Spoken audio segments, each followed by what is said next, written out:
balances obtained from the accounts of Mr. Ranjit. Ranjit అని మీరు పైన రాయాలమ్మా ట్రేడింగ్ అకౌంట్ లో, ఓకేనా? Prepare the trading and profit and loss account. Both accounts you have to prepare from this. So what are the items that was given? You first pick it out, which is related with the trading account, which is related with the profit and loss account. I am going to give you here. Stock on April 1st. This is related with the trading account. Opening stock అన్నమాట ఇది. Opening stock అనకుండా April 1st 2012 అని ఇచ్చాడు, ఓకేనా? ఈ 8,000 opening stock trading account debit side వేసుకోండి.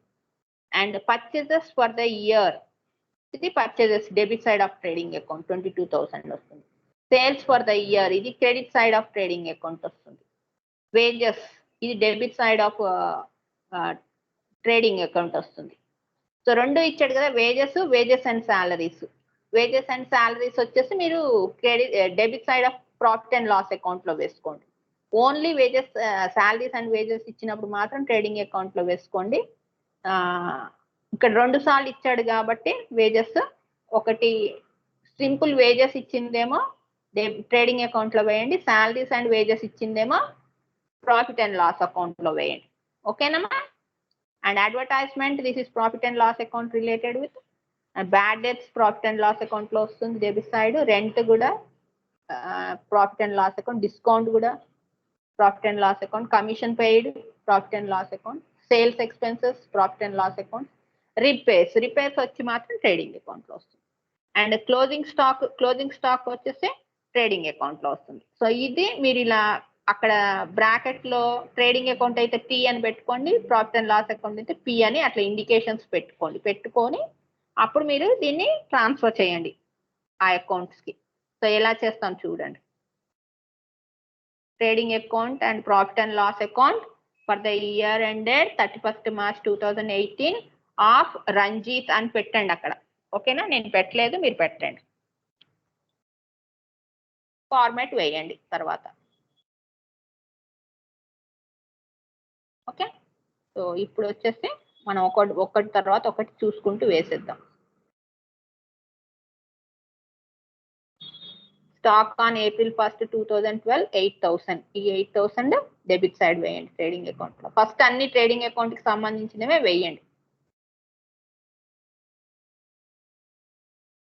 So 2 opening stock అని 8,000 debit side of trading account వేయండి. సో నెక్స్ట్ వచ్చేసి పర్చేజెస్ రిటర్న్స్ ఏమి ఇవ్వలేదు కదా, చూడండి ఒకసారి, మళ్ళీ ఒక్కసారి క్వశ్చన్కి వెళ్ళండి. Purchases for the year 22,000 direct గా ఇచ్చాడు, ఇంకా పర్చేజ్ రిటర్న్స్ ఏమీ లేదు. సో డైరెక్ట్ గా 22,000 అమౌంట్ కాలం లో వేస్తాం. So next wages debit side అన్ని ఫస్ట్ వేస్తున్నాను. వేజెస్ డెబిట్ సైడ్ వస్తుంది కదా profit and loss trading account లో.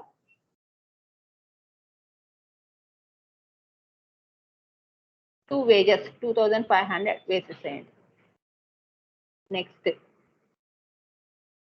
సేల్స్ 42,000 ఇచ్చాడు కదా, 42,000 క్రెడిట్ సైడ్ వేయండి. సేల్స్ ఫర్ ద ఇయర్ 42,000 చూసారు కదా.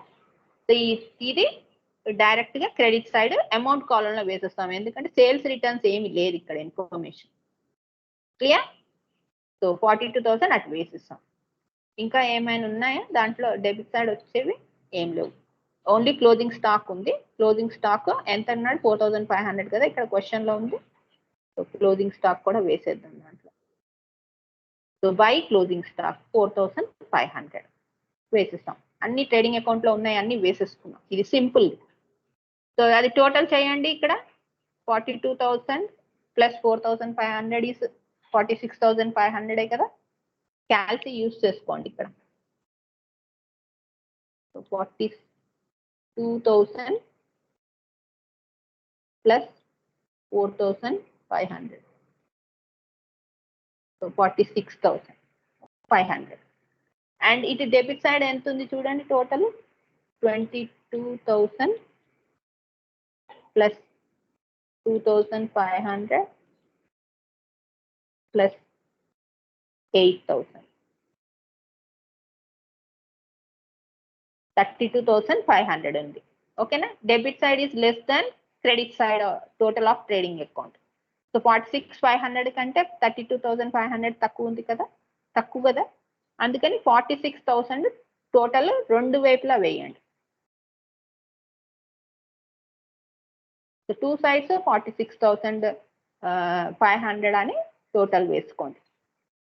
ఓకేనా? సో ఈ గీతలు కంపల్సరీ గీయాలమ్మా మీరు. సో ఇప్పుడు ఈ డిఫరెన్స్ ఎంత ఉంది చూడండి.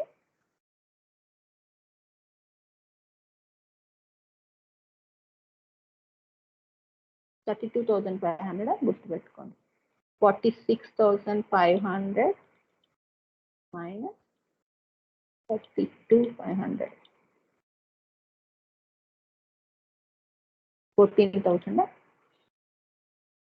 సో 2 గ్రాస్ ప్రాఫిట్ అని ఇక్కడ రాసుకోండి. 14,000 2 గ్రాస్ ప్రాఫిట్ క్యారీ డౌన్ అని రాయొచ్చు, లేదంటే transferred to profit and loss account అని కూడా రాయొచ్చు.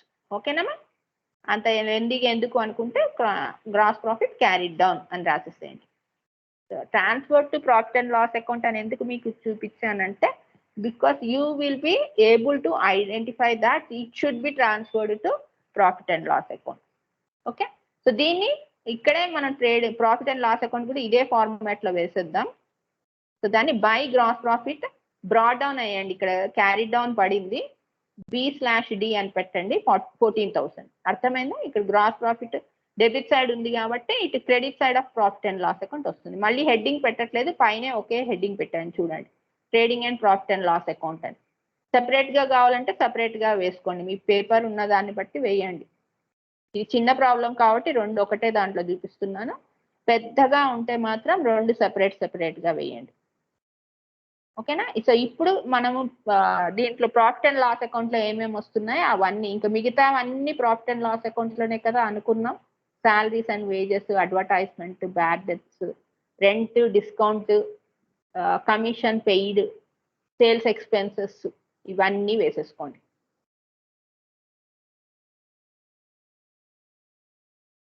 అన్ని ఒకదాని తర్వాత ఒకటి వేసేస్తున్నా, చూపించేస్తున్నా మీకు అక్కడ. మళ్ళీ ఒకటి బ్యాక్ రాను నేను. ఓకేనా? మీరు క్వశ్చన్ దగ్గర పెట్టుకొని చేయండి. 2 salaries and wages 3,500, 2 rent 1,200, 2 advertisement 1,000, 2 commission 1,100, 2 discount 600. ఇక్కడ డిస్కౌంట్ వచ్చేసి మీకు ఒక్క మాట చెప్పాలి మీకు ఇక్కడ. సో ఇక్కడ చూడండి, డిస్కౌంట్ కి బ్రాకెట్ లో డిఆర్ అని ఇచ్చాడు. ఓకేనా? So DR indicates debit side. అలా కాకుండా సిఆర్ అని ఇచ్చాడు అనుకోండి, క్రెడిట్ సైడ్ వేయండి. ఓకే? డిఆర్ అని డైరెక్ట్ ఇండికేషన్ ఇచ్చాడు కాబట్టి డెబిట్ సైడ్ వేసాం. అలాగే కమిషన్ పెయిడ్ అని అన్నాడు కాబట్టి డెబిట్ సైడ్ వేసాం అమ్మా. ఏంటి ఎంటీ వచ్చింది, మళ్ళీ వస్తుంది ఎందుకు?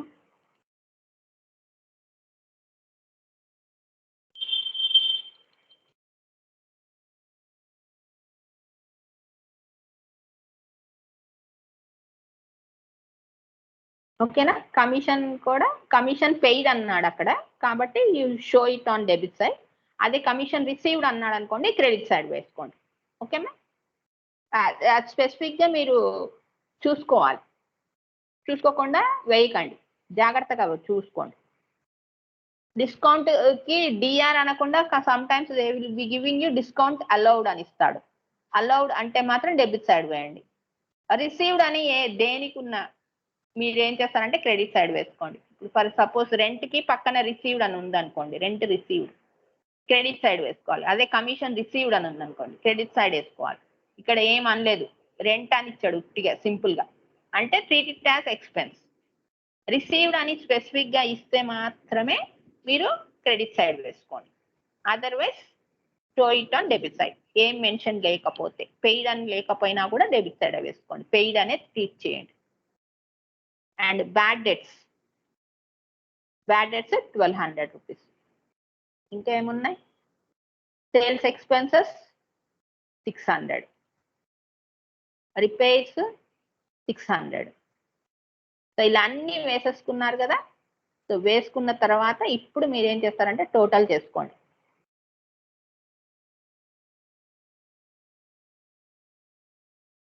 సో టోటల్ మనకి 14,000 ఇటువైపు ఉంది, 14,000 ఎక్కువ ఉండి ఉంటుంది డెబిట్ సైడ్ క్రెడిట్ సైడ్కి. రెండిట్లో చూసుకుంటే సో ఇది టోటల్ చేయండి. 3,500 plus 1,200 plus 1,000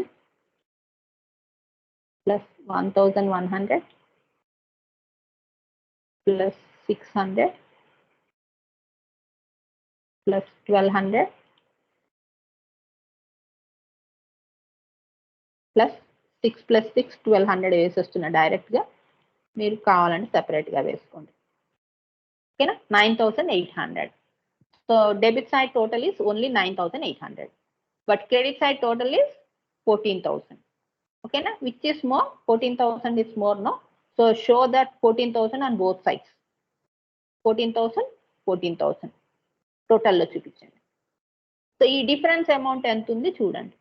14,000 minus 14,000 minus 9,800 minus 9,800. So that will give you 4,200. This is the difference amount which is less on debit side of profit and loss account.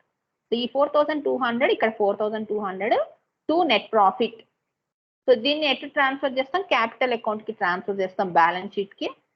So 4,200 ఇక్కడ వేసుకోండి. ఓకేమా? So అంతే. So this is what how you are going to do the trading account and profit and loss account. So this is second illustration.